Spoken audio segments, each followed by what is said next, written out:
Hello students, स्वागत है आपका हमारे चैनल पर।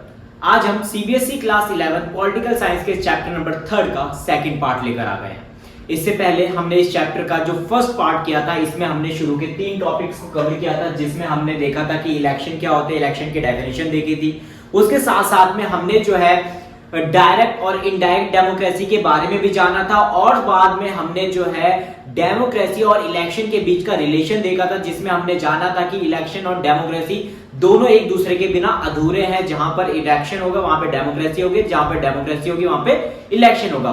और उसके बाद जो है हमने एफपीडीपी सिस्टम और पीआर सिस्टम के बारे में डिटेल में जाना था। आज की क्लास में हम ये देखेंगे कि इंडिया का इलेक्शन सिस्टम किस तरीके का है, मींस इंडिया में जो इलेक्शन होते हैं वो किस तरीके से होते हैं। तो आइए शुरू करते हैं आज की क्लास को। जिस टाइम हमारा देश आजाद हुआ था, उस टाइम हमारे देश के सामने 2 तरीके के इलेक्शन सिस्टम थे, 2 तरीके की चुनाव प्रणाली थी।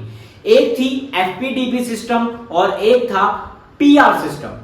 ये दोनों सिस्टम हमने पिछली क्लास में करे थे, और मैंने तुम्हें तभी भी ये बताया था कि एफपीडीपी सिस्टम की अपनी कुछ अच्छाइयां हैं और कुछ बुराइयां हैं। जिसमें हमने अच्छाई में क्या देखा था कि इसमें अनपढ़ और पढ़े लिखे लोग दोनों वोट दे सकते हैं, जबकि पीआर सिस्टम में सिर्फ पढ़े लिखे लोग वोट दे सकते हैं। लेकिन एफपीडीपी सिस्टम की अपनी खराबी भी थी, क्या कि यहां पर क्या देख रहे थे हम कि बहुत सारे वोट जो थे वो बेकार हो रहे थे। हमने एग्जांपल देखा था ना कि यहां पर क्या हो रहा था, बहुत सारे वोट बेकार हो रहे थे। लेकिन इसके बावजूद जब हमारे सामने विकल्प आया कि हम कौन सा इलेक्शन सिस्टम चूज करें, तो हमने एफपीडीपी सिस्टम को ही हम मेन इलेक्शन सिस्टम के रूप में हमने अडॉप्ट किया। मींस भारत ने किस इलेक्शन सिस्टम को अडॉप्ट किया? एफपीडीपी सिस्टम के अकॉर्डिंग। मतलब भारत जो इलेक्शन होते हैं वो किस सिस्टम के अकॉर्डिंग होते हैं? एफपीडीपी सिस्टम। इसका मतलब ये नहीं है कि पीआर सिस्टम के थ्रू कोई इलेक्शन नहीं होते। 2-3 इलेक्शन होते हैं, प्रेसिडेंट, वाइस प्रेसिडेंट और राज्यसभा के इलेक्शन पीआर सिस्टम के थ्रू होते हैं। लेकिन इसके सिवा जितने भी इलेक्शन होते हैं इंडिया में, वो सारे के सारे एफपीडीपी सिस्टम के थ्रू ही होते हैं। तो कई बार आपके एग्जाम में एफपीडीपी सिस्टम के ऊपर एक क्वेश्चन पूछ लिया जाता है कि एफपीडीपी सिस्टम में अपनी कुछ कमियां थी, लेकिन उसके बावजूद भी इंडिया ने एफपीडीपी सिस्टम को ही क्यों अडॉप्ट किया, पीआर सिस्टम को क्यों नहीं अडॉप्ट किया। तो आइए 2-3 पॉइंट्स में हम जो है जल्दी से इसको समझ लेते हैं। देखो, जिस टाइम पे हमारा देश आजाद होता, उस समय हमारे देश में जो पॉपुलेशन थी, जो जनसंख्या थी, 75% की जो जनसंख्या थी वो अनपढ़ थी। कितने परसेंट? 75% जनसंख्या अनपढ़ थी। और जो एफपीडीपी सिस्टम है वो पढ़े लिखे और अनपढ़ दोनों लोगों के लिए, इसमें पढ़े लिखे लोग भी वोट दे सकते हैं और अनपढ़ लोग भी वोट दे सकते हैं। क्यों? क्योंकि इसको समझना बेहद आसान है। इसको किसी अनपढ़ व्यक्ति को समझाया जाए तो उसको बहुत आसानी से समझ में आ जाएगा, जबकि पीआर सिस्टम पढ़े लिखे लोगों के लिए, उसको अनपढ़ लोगों को समझाना बहुत मुश्किल काम है। इसलिए हमने किसको अडॉप्ट किया? एफपीडीपी सिस्टम को। और दूसरा रीजन क्या है कि एफपीडीपी सिस्टम में हम क्या करते हैं, अपने रिप्रेजेंटेटिव को डायरेक्ट चुनते हैं। किसको? रिप्रेजेंटेटिव को हम डायरेक्ट चुनते हैं। मींस इसमें हम 1 to 1 मेंबर को वोट, देखो हम जानते हैं, जब हम वोट देने के लिए जाते हैं तो हमें पता होता है कि हम किस पर्सन को वोट दे रहे हैं, क्योंकि हम यहाँ पे व्यक्ति को वोट देते हैं। जबकि पीआर सिस्टम में जब हम वोट देने जाते हैं तो यहां पर हम व्यक्ति को नहीं, पार्टी को वोट देते हैं। हमें पता ही नहीं होता कि उस पार्टी ने किस रिप्रेजेंटेटिव को खड़ा कर रखा है। तो हो सकता है वो कोई बेकार रिप्रेजेंटेटिव हो जो हमें पसंद ना हो। इतना समझ में आ रहा है? तो हम इसमें 1 to 1 जाते हैं, किसमें? एफपीडीपी सिस्टम में। इसलिए हमने एफपीडीपी सिस्टम को ही अडॉप्ट किया। तो ये तो रही बात कि हमने जो है इंडिया में एफपीडीपी सिस्टम को ही क्यों अडॉप्ट किया। इतना समझ में आ गया। अब हम देखेंगे कि जो इंडिया है उसका इलेक्शन प्रोसेस किस तरीके का है, मींस इंडिया में इलेक्शन किस तरीके से होते हैं, चुनाव की प्रक्रिया क्या है, उसको देखते हैं। अब जब हम इलेक्शन के प्रोसेस की बात करेंगे तो उसमें जो है हम 2 असेंबली के इलेक्शन देखेंगे। कौन कौन सी 2 असेंबली के इलेक्शन देखेंगे? एक तो लोकसभा, ठीक है, और दूसरा हम देखेंगे राज्यसभा के इलेक्शन।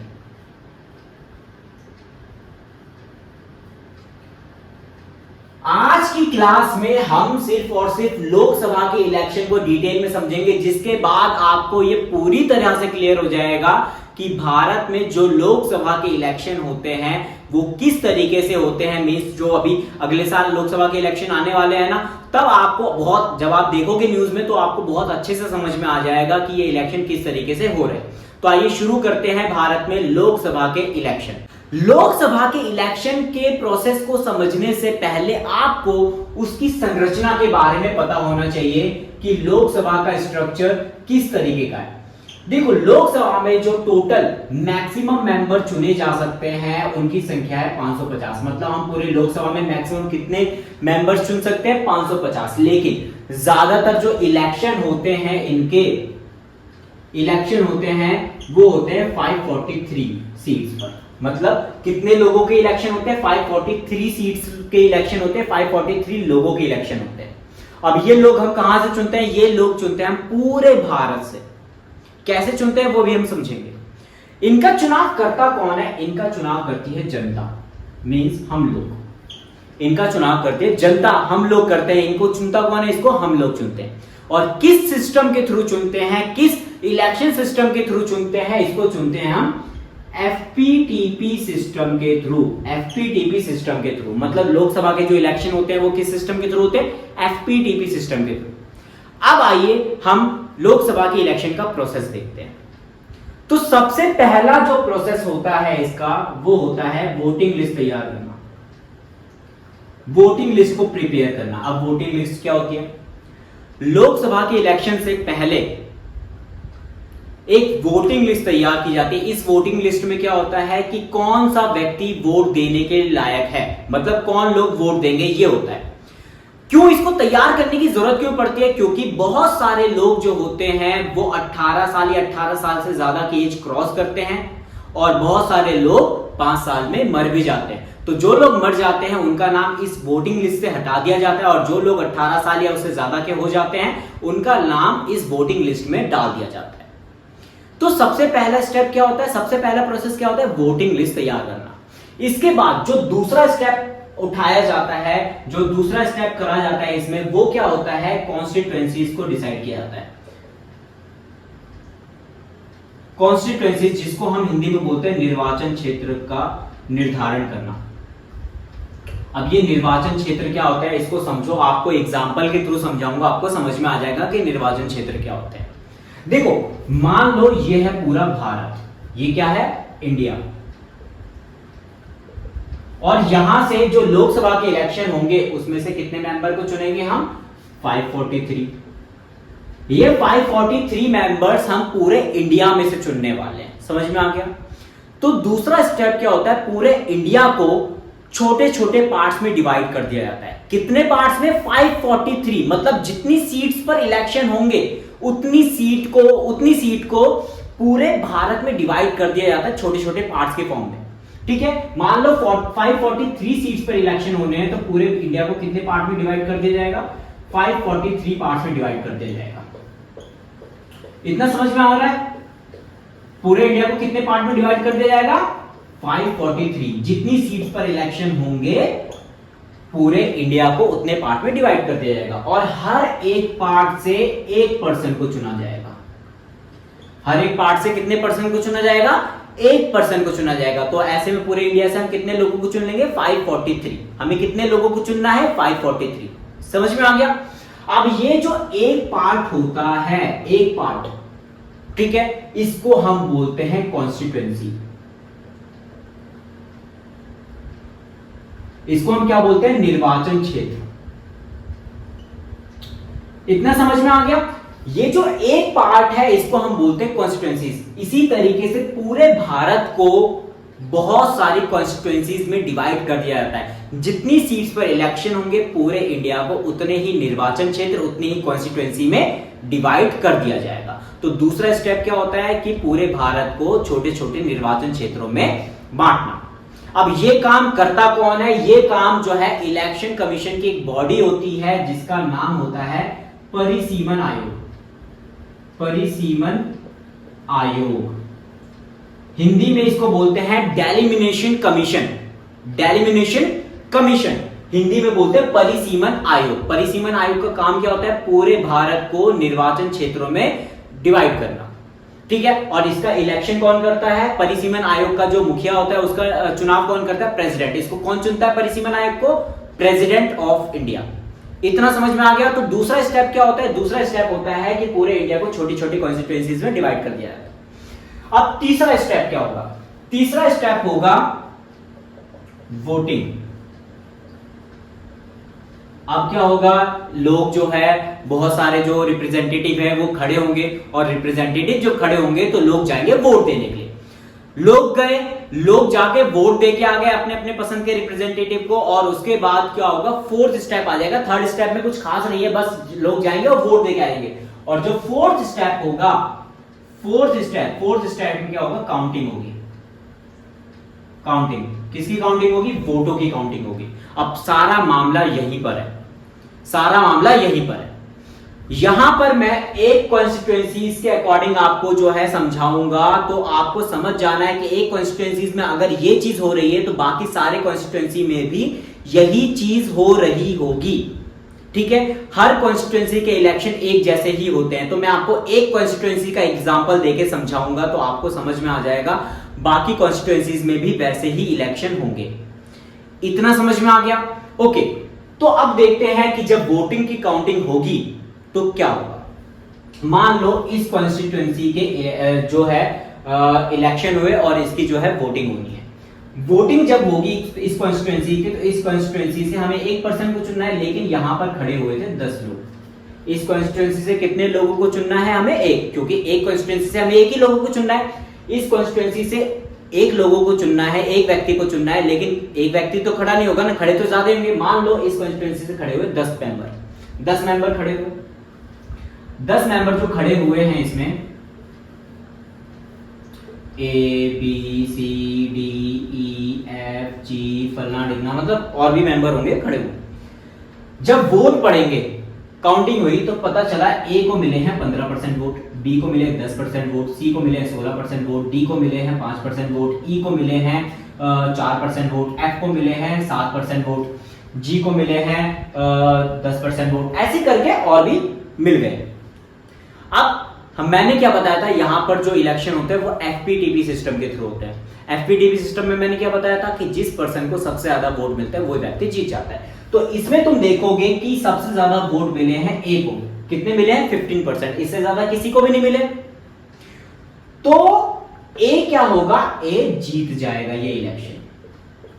ठीक है, किसकी जीत होगी? ए की जीत होगी। अब ये तो है एक कॉन्स्टिट्यूएंसी का। ठीक है, इसी तरीके से हर कॉन्स्टिट्यूएंसी में भी ऐसे ही काउंटिंग होती है वोटों की। जिस पर्सन को, जिस रिप्रेजेंटेटिव को जितने परसेंट वोट मिल जाएंगे सबसे ज्यादा, वही व्यक्ति जीत जाएगा। बस सबसे ज्यादा वोट जिसको मिल जाए, चाहे वो 15% हो, चाहे वो 10% हो, चाहे वो 20% हो, चाहे वो 50% हो, बस सबसे ज्यादा होने चाहिए, तो वो व्यक्ति जीत जाएगा। अब ये तो एक कॉन्स्टिट्यूएंसी, एक निर्वाचन क्षेत्र का चुनाव हुआ। इसी तरीके से हर निर्वाचन क्षेत्र के इलेक्शन होंगे और हर निर्वाचन क्षेत्र से कितने मेंबर को चुन लिया जाएगा? एक मेंबर को चुन लिया जाएगा और टोटल मेंबर कितने हो जाएंगे? 543। तो क्या इलेक्शन संपन्न हो गए? अभी इलेक्शन संपन्न नहीं हुए हैं, इलेक्शन कंप्लीट नहीं हुए। इलेक्शन कब कंप्लीट होंगे? इलेक्शन तब कंप्लीट होंगे जब इनमें से किसी पार्टी को, अब इसमें से जितने भी लोग खड़े होंगे वो किसी ना किसी पार्टी को रिप्रेजेंट तो करते होंगे। जैसे बीजेपी हो गया, आप हो गया, कांग्रेस हो गया, सपा हो गई, अलग अलग पार्टी के लोग खड़े होंगे। अब हर पार्टी के जो लोग खड़े होंगे, ठीक है, किसी भी पार्टी को अगर जीतना है तो उसको कितने परसेंट वोट चाहिए? उसका कोटा फिक्स है 50% प्लस 1 वोट। किसी भी पार्टी को अगर केंद्र में अपनी सरकार बनानी है, किसी भी पार्टी को जो है लोकसभा का ये इलेक्शन जीतना है, तो उसको 50% प्लस 1 वोट चाहिए। अब ये कैसे काउंट होगा वो देखो। इसको भी हम जो है एक एग्जांपल के थ्रू समझने की कोशिश करेंगे कि केंद्र में सरकार कैसे बनती है, कैसे किस पार्टी को जो है 50% प्लस 1 वोट मिलते हैं, हम एग्जांपल के थ्रू समझते हैं। देखो, जितने भी लोग खड़े होते हैं इलेक्शन में, जितने भी लोग खड़े होते हैं इलेक्शन, वो किसी ना किसी पार्टी के तो होते हैं। अब मान लो कि बीजेपी हो गई, आप हो गई, कांग्रेस हो गई, सपा हो गई, सपा, ठीक है, ये पार्टियों के नाम हैं। और जितने भी लोग खड़े होंगे इलेक्शन में वो इन्हीं पार्टी में से किसी के मेंबर होंगे। अब 543 सीट्स पर इलेक्शन होंगे तो हर जगह पर इनके लोग खड़े होंगे ही होंगे, हर कॉन्स्टिट्यूएंसी में इनके लोग खड़े होंगे ही होंगे। लेकिन हर किसी का मेंबर नहीं जीतेगा हर कॉन्स्टिट्यूंसी में। अब बीजेपी का मेंबर है तो 543 में से मान के चलो कि 300 सीट पर, मतलब 300 कॉन्स्टिट्यूंसी में बीजेपी का मेंबर जीता, 300 कॉन्स्टिट्यूंसी में बीजेपी का मेंबर जीता। आपका जो मेंबर जीता वो 10 कॉन्स्टिट्यूंसी में जीता, कांग्रेस का जीता वो 50 कॉन्स्टिट्यूंसी में जीता, सपा का बाकी कॉन्स्टिट्यूंसी का ये जो जीता वो मान के चलो 30 कॉन्स्टिट्यूंसी में जीता सपा का मेंबर। मतलब जितने भी बीजेपी के मेंबर्स होंगे, जितने भी बीजेपी के लोग होंगे वो 300 सीट पर इलेक्शन जीते। 300 कॉन्स्टिट्यूंसी में कौन जीता? बीजेपी। आप कितनी कॉन्स्टिट्यूंसी में जीती? आपके मेंबर 10 कॉन्स्टिट्यूंसी में जीते। कांग्रेस के मेंबर कितनी कॉन्स्टिट्यूंसी में जीते? 50। और सपा के मेंबर 30 कॉन्स्टिट्यूंसी में, और जो बाकी बचे हुए वो अदर में आ गए। ठीक है, अदर में बाकी बचे हुए। और जो टोटल जो मेंबर चुने जाएंगे वो कितने चुने जाएंगे? 543, क्योंकि हमें टोटल कितने मेंबर चुनने हैं लोकसभा के लिए? 543 मेंबर चुनने हैं। अब ध्यान से सुनो, काउंटिंग कैसे होगी। काउंटिंग करने के लिए जैसे बीजेपी के अगर 300 मेंबर जीते हैं, 543 में से 300 कॉन्स्टिट्यूएंसी में बीजेपी के मेंबर जीते हैं, तो होगा क्या? इंडिविजुअली जिस पर्सन को जितने वोट मिलेंगे उनको ऐड कर दिया जाएगा। कैसे? देखो, मान लो ए जो मेंबर है उसको 20% वोट मिले, बी जो मेंबर है बीजेपी का उसको 30% वोट मिले, सी जो मेंबर है बीजेपी का उसको 40% वोट मिले, डी जो मेंबर है बीजेपी का उसको 15% वोट मिले। तो ऐसे कर करके जो 300 मेंबर होंगे सबके वोटों को क्या कर दिया जाएगा? ऐड कर दिया जाएगा। उसके बाद ये देखा जाएगा कि क्या वो जो वोट्स हो रहे हैं, क्या 50% वोट हो रहे हैं, वो टोटल मिला के 50% प्लस 1 वोट हो रहे हैं। अगर वो वोट 50% प्लस 1 वोट हो रहे हैं तो कौन जीत जाएगा? बीजेपी जीत जाएगा। मतलब देश के इलेक्शन कौन जीत जाएगा? बीजेपी। देखो, ये चीज थोड़ा कंफ्यूजन दूर करो इस चीज को, कि जो निर्वाचन क्षेत्र के इलेक्शन होते हैं इसमें कोई बड़ी बात नहीं है, इसमें जिस पर्सन को सबसे ज्यादा वोट मिल जाएंगे वो जीत जाएगा, बात खत्म। लेकिन बात अभी यहां पर सारी की सारी इलेक्शन कंप्लीट नहीं हुआ है, अब बात आगे जाएगी। ये जो इंडिविजुअल पर्सन जीता है इनके वोट काउंट होंगे पार्टियों में, पार्टी के जो मेंबर्स होंगे उनमें। इतना समझ में आ गया? उसके बाद क्या होगा?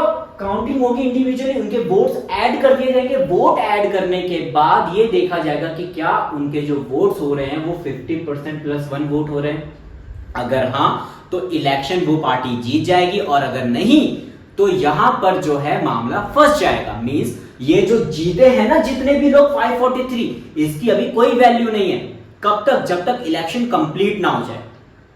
अब इस सिचुएशन में भी दो ऑप्शन होते हैं। पहला ऑप्शन, दो ऑप्शन होते हैं। या तो पहला ऑप्शन क्या है कि वोट कैंसिल हो जाएंगे। अब वोट अगर कैंसिल हो गए तो जितने भी लोग जहां पर भी जीते हैं उसकी कोई वैल्यू नहीं, सब खत्म। और दूसरा जो ऑप्शन बचता है वो ये बचता है कि जो बड़ी पार्टियां होंगी, मतलब मान लो अगर किसी पार्टी को 50% वोट नहीं मिल पाए, चाहे कितने भी सीट जीत गई हो, अगर 50% वोट नहीं मिल पाए, 50% वोट नहीं मिल पाए, मान लो किसी पार्टी को 48% ही वोट मिले हैं, तो उसके पास दूसरा ऑप्शन क्या है कि वो छोटी पार्टी को ढूंढेगी जिसको 5-6% वोट मिलेंगे और उसको अपने में शामिल करने की कोशिश करेगी, ताकि इसके 50% वोट का जो कोटा है वो कंप्लीट हो जाए। और इसके बाद वो गठबंधन सरकार बनाएगी, तभी जाके वोट कंप्लीट होंगे। मतलब इसका मतलब क्या है कि आपको किसी भी सिचुएशन में इलेक्शन कंप्लीट करना ही करना है। तो आपको लोकसभा के इलेक्शन समझ में आ गया। मैं एक शॉर्ट समरी में समझाने की कोशिश करता हूं कि लोकसभा का इलेक्शन कैसे होता है। देखो, लोकसभा के इलेक्शन के लिए जो सबसे पहला प्रोसेस होता है वो होता है वोटिंग लिस्ट को तैयार करना। वोटिंग लिस्ट को तैयार करने के बाद जो है निर्वाचन क्षेत्र चुने जाएंगे। मतलब जितनी सीट्स पर जो है इलेक्शन होंगे, पूरे देश को उतने पार्ट्स में डिवाइड कर दिया जाएगा और हर पार्ट से एक मेंबर को चुना जाएगा। उसके बाद जनता वोट देगी और फिर वोट देने के बाद वोटों की काउंटिंग होगी। वोटों की काउंटिंग जब एक निर्वाचन क्षेत्र में होगी, एक कॉन्स्टिट्यूएंसी में होगी, तो उसमें क्या देखा जाएगा? जिस पर्सन को सबसे ज्यादा वोट मिलते हैं वो व्यक्ति जीत जाएगा। लेकिन जीतने के बाद सारा का सारा मामला जो है खत्म नहीं होगा। इसके बाद जो होगी पार्टी के लेवल पर काउंटिंग होगी। पार्टी में जितने भी मेंबर जीते हुए होंगे उनके वोट जो है ऐड करके काउंट किए जाएंगे और उसके बाद जो है ये देखा जाएगा कि क्या उस पार्टी को ओवरऑल जितने भी वोट पड़े हैं 100% में से 100% वोट में से टोटल मिला के क्या 50% प्लस 1 वोट मिल गए हैं। अगर मिल गए हैं तो वो पार्टी जीत जाएगी। आप कभी भी अगर न्यूज देखोगे तो आप उसमें देखोगे कि जो है इस एरिया में ये व्यक्ति जीता, और फिर उसके बाद आप देखोगे कि इतने % वोट और चाहिए उसको जीतने के लिए। जब काउंटिंग हो रही होती है ना इलेक्शन की, तो आप देखोगे आपके न्यूज में आता होगा कि इतने % और वोट चाहिए बीजेपी को जीतने के लिए या फिर कांग्रेस को जीतने के लिए। हर किसी का ऐसा ही होता है। कांग्रेस में भी जब आप देखोगे कि 50 जने जो जीते हैं उनके वोटों को ऐड किया जाएगा और ये देखा जाएगा क्या 50% +1 वोट हो रहा है। तो इस तरीके से जो है लोकसभा के इलेक्शन होते हैं। देखो, मैंने अपनी तरफ से पूरी कोशिश की है कि आपको समझ में आ जाए लोकसभा के इलेक्शन कैसे होते हैं। आई होप आपको समझ में आ गया होगा, और इसी टॉपिक के साथ में हम आज की वीडियो को खत्म करते हैं। अगर आपको कोई डाउट होगा तो आप हमें कमेंट करके बता दीजिएगा, आपके प्रॉब्लम को सॉल्व कर दिया जाएगा। मिलते हैं नेक्स्ट वीडियो में राज्यसभा के इलेक्शन के साथ कि राज्यसभा के इलेक्शन कैसे होते हैं। तब तक के लिए बने रहिए हमारे साथ। Thank you.